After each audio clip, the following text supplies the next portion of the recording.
April 8th, 1943, 27,000 feet above the frozen fields of northern France.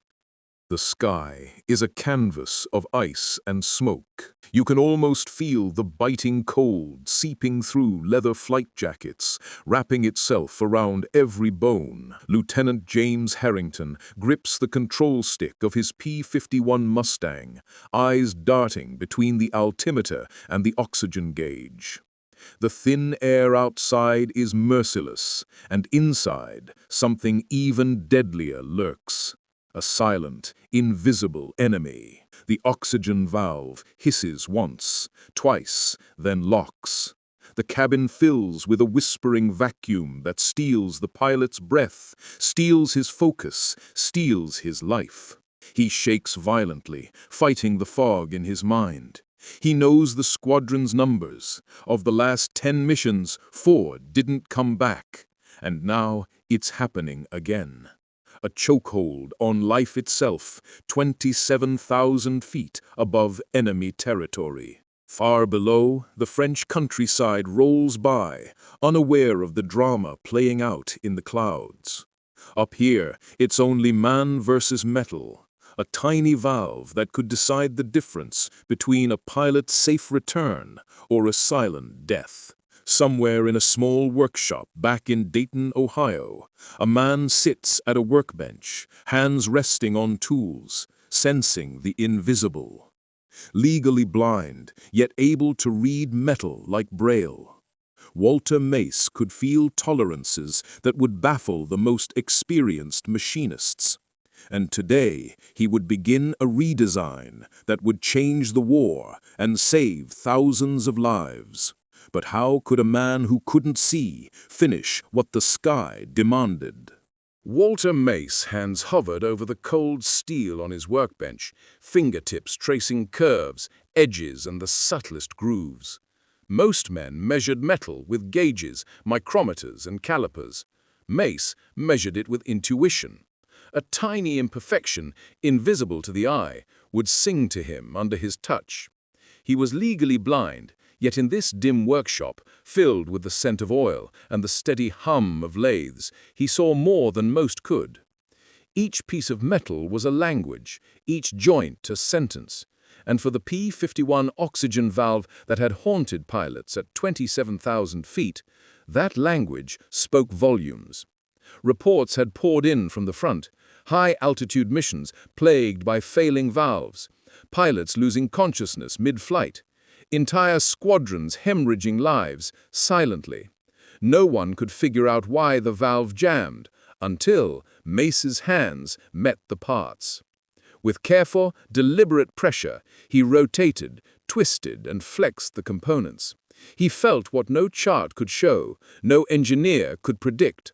A misaligned pin here, a rough patch there, all small, almost laughable to the untrained eye, but deadly in the sky. Walter Mace smiled faintly. He didn't need to see the problem, he could feel it. And if he could fix it, hundreds of pilots might survive what had once been a death sentence. But could one man, working alone in a workshop thousands of miles from the front, really change the tide of life and death in the air? Mace pulled a fresh piece of alloy from the rack, its surface cold and unyielding. His fingers danced over it, testing for irregularities, pressure points, tolerances. Every movement had to be exact. A fraction of a millimeter could mean life or death. He began re-engineering the P-51's jam-prone oxygen valve, methodically smoothing edges, adjusting spring tensions, and recalibrating tiny pins. The workshop echoed with the clicks and hums of lathes, drills, and Mace's steady hands. It was a rhythm almost musical, but the stakes were nothing but abstract. Outside, the war raged on, unseen in this quiet Ohio room. Letters from pilots' families piled on his desk, unsigned, desperate, sometimes just a folded photograph. Mace didn't just see metal. He felt the human cost. Every valve he fixed, every tolerance he perfected, could mean another pilot making it home. Finally, after hours of delicate work, he held the first prototype in his hands. It fit together with a precision that was almost supernatural. No measurement tools had told him this, only his touch, honed through years of practice and perseverance. He leaned back and allowed himself a rare thought.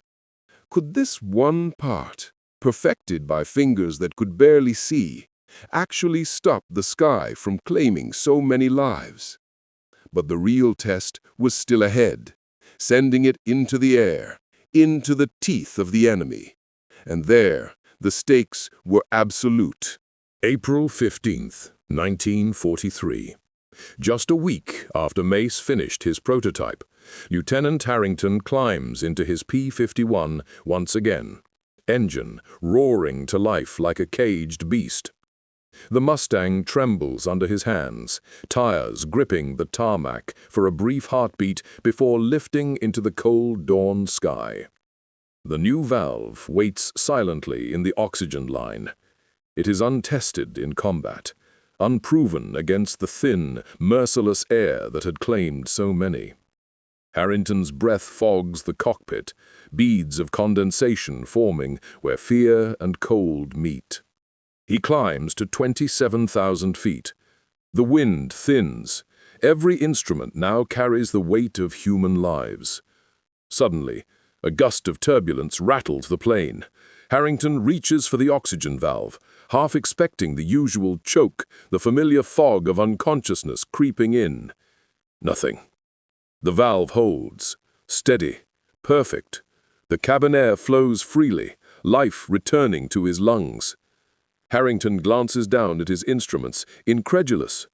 Could this tiny, precise device, crafted by hands that barely saw, really work? Below, Mace waits by the radio feed from the test flight, every second stretching like an eternity. One malfunction, and everything could end here. But as Harrington radios back, valves stable, we're climbing clean. Relief floods the small workshop. A single device, one blind machinist. Thousands of lives could now hang on a thread of hope. But would it hold under fire? Combat was a different beast entirely, and the front lines waited with a patience that could kill. May 2nd, 1943. Dawn breaks over northern Europe, blood-red sunlight spilling across the clouds. The 52nd Fighter Group lines up on the airfield, engines vibrating, hearts pounding. Each Mustang carries more than fuel and ammo. They carry the hope of survival.